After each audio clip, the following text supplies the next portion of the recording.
this week has seen the launch of a powerful new feature film telling the story of two mothers brought together by the tragedy of malaria.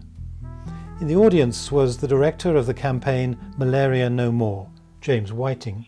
My reaction was the same as that of most of the rest of the audience, which was, I don't know if I should say I'm ashamed to say, but I was in tears for most of the film. I don't know whether that's because I'm a father with two young children, or I think it would affect anybody, to be honest. But it's a very, very powerful and moving film. I think Richard Curtis knows how to either make people laugh or make them feel empathy. And in terms of that empathy, what do you feel the theme coming out of the film is once the tears have dried? Well, I thought that was one of the most fantastic things about the film, because the message is that we as individuals can do something incredibly powerful on two different levels, but two absolutely critical levels. So one is that it costs £1 to treat a child for malaria, and it costs £5 to protect a family with a net, which is just, almost any one of us could support that. But on the other hand, what the film also shows is that if we are going to truly drive back malaria over the next few years, and there is a massive opportunity for that, then it requires governments to get behind it. And actually the British government has been at the forefront of the global malaria campaign, and if we can keep there, then it's extraordinary what we can achieve over the next few years. But it's not, as I understand it, a simple road forward, is it? If we take the different aspects, in terms of prevention and insecticides and so on, malaria seem to be cunning. They're always getting a new form of resistance. There's no underestimating what it's going to take to eventually eradicate malaria. But if you speak to some of the leading global scientists, they will tell you that it is within reach now. It is something that could be done within our lifetimes. But anybody that thinks that it's going to be simple, I don't think anybody does. But if they did, then they would be very mistaken, because it's a major campaign. But so much has been achieved over the last 10 years. But just on the particular issues that you're facing, and everyone who's working in the field is facing, resistance is there, mosquitoes can fight back, insecticides cause other problems, vaccines are proving very tricky to do. This is not an easy road, is it? It's not an easy road, and that's why it's so important that the British government, the Gates Foundation, the American government and others have put decent funding into research and development, because it is critical that we keep, even when we've got successful treatments, successful drugs, and vaccines that, although they're not 100% successful, could well be a critical part of the armoury. We have to keep on creating new ones, because we know that resistance is going to happen. It might sound like a strange analogy, but it's a bit like the Liverpool football team of the 80s, where they used to say that the best time to recruit and keep strengthening is when you've got a strong side. I think that's the same with the malaria campaign. You have to just keep doing the R&D to make sure that as resistance starts, and it's happening in the Mekong region in the Southeast Asia, that we have new insecticides, new drugs to treat, new vaccines. And what we do know is that there are a lot of these things in the pipeline, but it's a lot of hard work, and it does take funding. You mentioned funding, and politics obviously comes into this in a big way in the film. It's when the two mothers come to the committee and show them the faces of the children that there's a breakthrough and suddenly funding is available. It seems perhaps rather easy.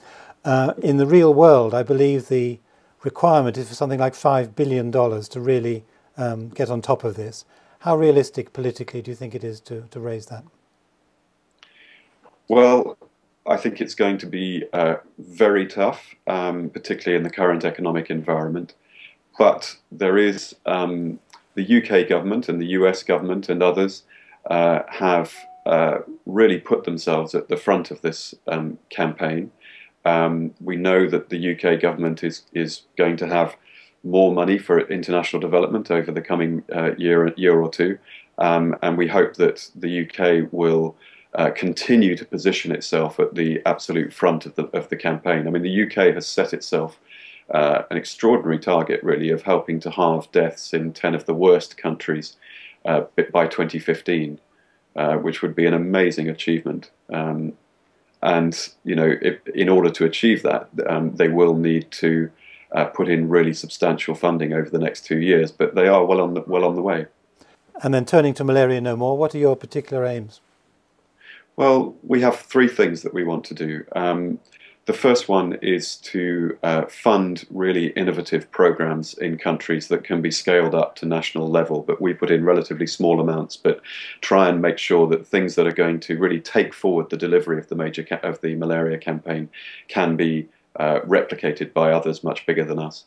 The second thing is that we try to tell people about malaria over unusual channels, whether that's things like I'm a Celebrity, Get Me Out of Here on ITV or Cartoon Network or MTV, or through our partnership with the clothing chain Jack Wills. We just try and get the word about malaria out there. And it's very exciting, actually, because the amount of people that think that malaria is a serious issue to be addressed has gone up from 52% to 72% in the last 3 years, which is actually absolutely wonderful. So we want to get that kind of public impetus behind it. And then finally, as a small organisation, we know that there's only so much that we can do. So what we try to do is encourage big companies, governments, to put in really, really substantial funding. So the final thing we try to do is to really work with the UK government particularly and encourage them to keep doing what they are doing, which is to really increase the funding that's going towards the malaria campaign. It's an incredibly cost-effective intervention. I think that's the thing that this government sees and the previous government saw, and you know, it is one of the most effective ways to keep people alive and keep them fit and healthy, and to rebuild and give strong foundations for economies, particularly in Africa. So just speaking personally in terms of your feelings, why do you care so much about this, and are you optimistic that it will succeed? Well, I suppose I care because I spent about 10 years in various parts of Africa, in Sierra Leone, Sudan, Eritrea, Rwanda, after wars and disasters. And what I kept seeing time after time was children who had lost their siblings or indeed their parents to malaria. Even amidst genocides and wars, it was malaria that was actually killing more parents, more children. And I think that the most effective way to stop that is to get treatment, diagnostics and nets to people. And what I know viscerally is that just like my own children, those children have parents who love them, and I just cannot begin to imagine, and I'm sure others can't, what it would be like to lose your child, and to know that you're losing your child to something that could be treated for £1. It's just beyond belief. So finally, James, as people watch the film, I think in the UK that'll be this Friday, tonight. Rest of the world, I think it'll be later. But as people watch the film, what would you like them to do in response? I would like them to go to our website, which is www.malarianomore.org.uk, and to frankly either donate to us or to take on something called Live Below the Line, which is living for 5 days on £1 a day, which would be a fantastic challenge for people to take, and they can raise money for us. But equally, we'll also have a letter that people can send to their local MP asking them to encourage the government to remain at the forefront of the global malaria campaign. So I would just ask them, we're a very small organisation, and we just need all the support that we can get. Our only focus is on ending malaria deaths. So the fight goes on.